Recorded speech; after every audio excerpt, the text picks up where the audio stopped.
Bonsoir, ici Stéphanie Marie, j'espère que vous allez bien.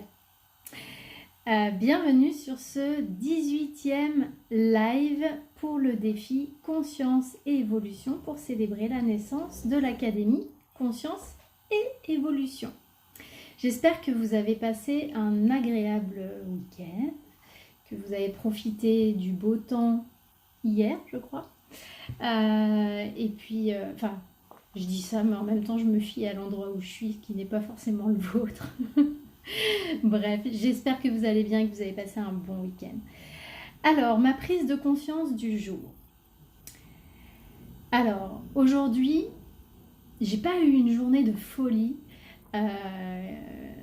qui fait que d'habitude, en fait, j'ai du mal à trouver la prise de conscience du jour parce qu'il y en a trop.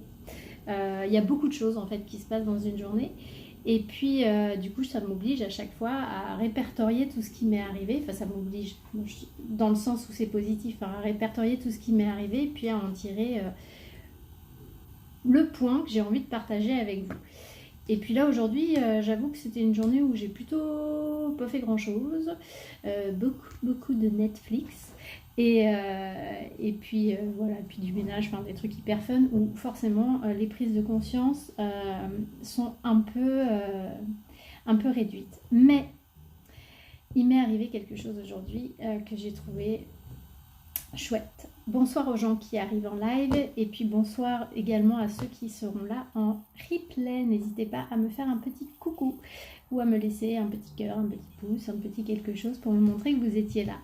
Ma prise de conscience du jour, elle est liée à, je ne sais plus comment je l'ai intitulé dans le titre, mais la beauté du contact intergénérationnel, parce que ce matin, même si je ne suis pas sortie comme je vous le disais, je suis quand même sortie pour sortir mon chien. C'est quand même important. Donc j'ai sorti Lumi ce matin, ce midi, et en fait pendant cette sortie, il y a une dame voilà, d'un certain âge. Je ne sais pas quel âge elle a, mais peut-être, je sais pas, 75 ans. J'espère qu'elle ne me regarde pas et qu'elle n'en a pas 65, sinon elle va être vexée. Peut-être 75 ans, bref, qui est venue me voir. J'étais avec mon chien, puis elle est venue me voir, puis elle me dit « Ah, c'est vous qui habitez à tel endroit, etc. » Donc du coup, c'est voilà, une approche de conversation et on a discuté toutes les deux pendant peut-être 20 minutes. On s'est assis sur un banc, puis on a discuté. Et j'ai trouvé ce moment hyper chouette et j'avais envie de le partager avec vous. Hyper chouette parce que c'était chaleureux et surtout parce que du coup j'ai pris le temps d'y réfléchir. En fait, dans ce moment-là, on sort on n'est pas dans la sauveuse, vous voyez, parce qu'on pourrait se dire, il y a le syndrome de la sauveuse qui va discuter avec une personne âgée pour lui faire passer le temps, lui faire plaisir, etc. On n'est pas là-dedans parce que derrière, il n'y a pas d'éventuel sentiment d'impuissance si on n'arrive pas à faire quelque chose. Quelqu'un qui est dans le syndrome du sauveur, s'il n'arrive pas à sauver la personne en face, sous toute forme, finalement, ça va provoquer chez lui un sentiment d'impuissance. Là, c'est pas le cas du tout. C'était juste un bon moment qu'on a passé toutes les deux. Et puis c'était différent de combler un besoin c'était pas comme combler un sentiment de vide ou de solitude chez elle qui était lié à une blessure. Ce que peuvent parfois avoir les personnes qui souffrent de blessures d'abandon et de rejet notamment, qui se sentent seules et qui ont besoin que les autres viennent pour combler en fait cette espèce de trou émotionnel et de vide intérieur. Et là, on n'était pas du tout là-dedans puisque c'était pas du tout lié à une blessure. C'était simplement d'apporter de la chaleur humaine à une personne qui est seule, qui vit seule et qui finalement a probablement peu l'occasion de discuter avec des gens. Et je trouve que c'est d'autant plus important que les personnes qui sont isolées, en ayant peu ou pas d'interaction sociale, finalement, ça fait aussi diminuer leur capacité cognitive parce qu'elles elles s'ouvrent moins au monde, aux points de vue différents, elles sont moins dans l'échange. Donc je trouve que c'est important aussi de pouvoir discuter avec ces personnes-là pour maintenir un lien avec elles, parce que ces gens-là, ils ont eu une vie et je trouve que les savoir seuls, c'est un peu difficile. Et puis, j'ai pris conscience aussi, du coup, en y réfléchissant juste avant de rentrer sur le live, j'ai pris conscience que ça m'avait aussi beaucoup apporté à moi, ces 20 minutes que j'ai passées avec elle sur un banc. Parce que du coup, mais grâce à cette discussion, alors déjà, ça m'a apporté à moi aussi une forme de chaleur, parce que j'aime le contact humain. Et d'ailleurs, c'est sûrement pour ça qu'elle est venue me voir, parce que j'imagine que les gens ne vont pas solliciter n'importe qui dans la rue.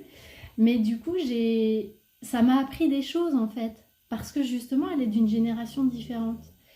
J'ai découvert, alors au-delà du fait que j'ai découvert que de chez elle, elle voyait chez moi, qu'elle me voyait parfois dans mon salon, bon, ça c'est autre chose.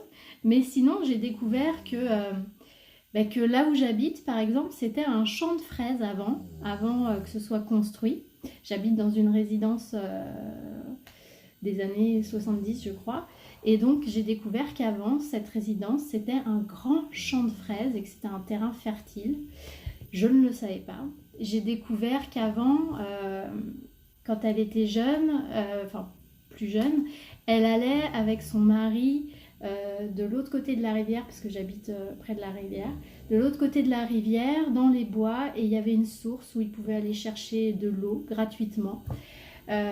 J'ai découvert qu'il y avait un passage qui existait, que je ne connaissais pas, pour aller à un autre endroit de la ville, qui est très discret et visiblement peu emprunté.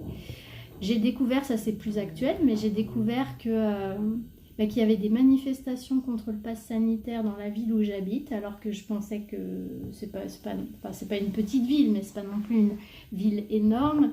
Je pensais que c'était plutôt à Paris, et elle me disait que non, tous les samedis, il y avait des manifestations dans certains quartiers, etc., qu'elle y allait, même si elle était vaccinée.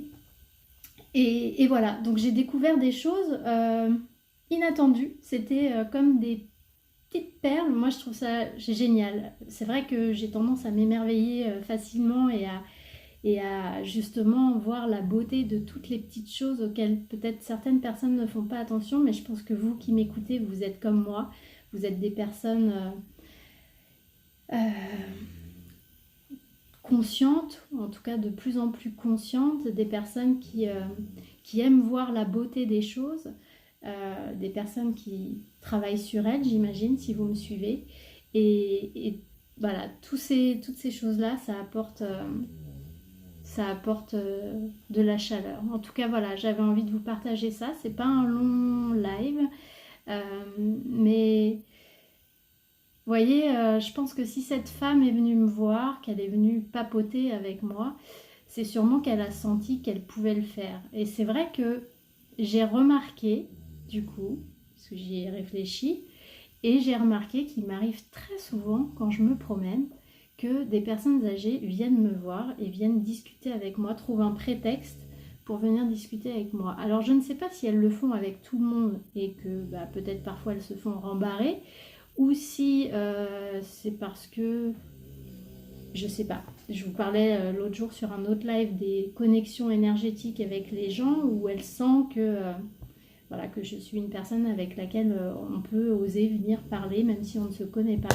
Et c'est vrai que ça m'arrive fréquemment et que à chaque fois, je prends le temps, tout le temps, de prendre ce temps de discuter avec la personne et de lui offrir quelque part un moment de convivialité, et puis de m'offrir aussi à moi un moment de convivialité aussi, et puis d'apport nouveau, parce que les gens d'une autre génération ont toujours des choses à nous apprendre, et à chaque fois que je discute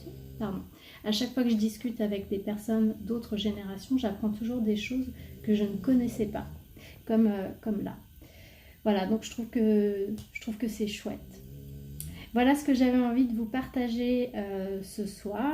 Eh bien, écoutez, je vais vous souhaiter une très belle soirée. Il est 20 h quasiment. Et puis, je vous dis à demain pour le prochain live du jour 19. Bonne soirée. Bye.